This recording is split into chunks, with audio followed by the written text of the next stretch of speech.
BBC Breakfast was interrupted on Tuesday, the 21st of January, in order to make way for a breaking news segment.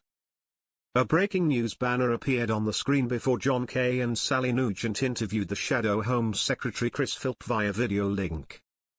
It comes as the hosts discussed the public inquiry into the 3 murders committed by Axel Rudakubana in Southport last year.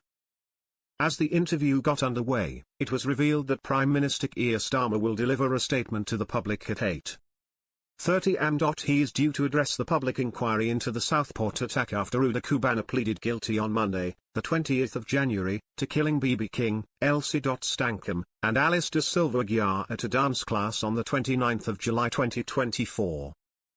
He admitted 16 charges, including the attempted murders of 8 children and 2 adults, possession of a knife on the day of the murders, producing a biological toxin, ricin, and the possession of an Al-Qaeda training manual.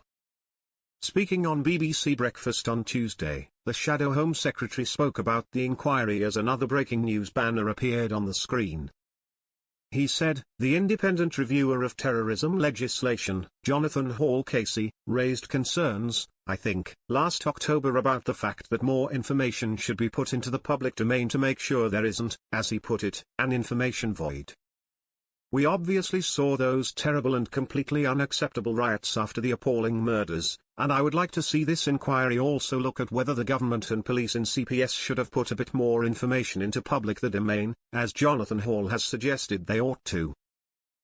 Sally then asked Chris whether he thought that he and his government colleagues might end up having to take a share of the blame for what happened.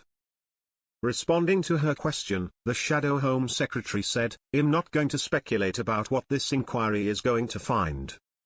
That's the whole point of an inquiry, to find out exactly what happens. So, let's just let the inquiry do its work. I strongly support establishing the inquiry, and as I say, if there are recommendations that it makes to keep people safe, then I'm sure parliamentarians across the whole spectrum would support those recommendations."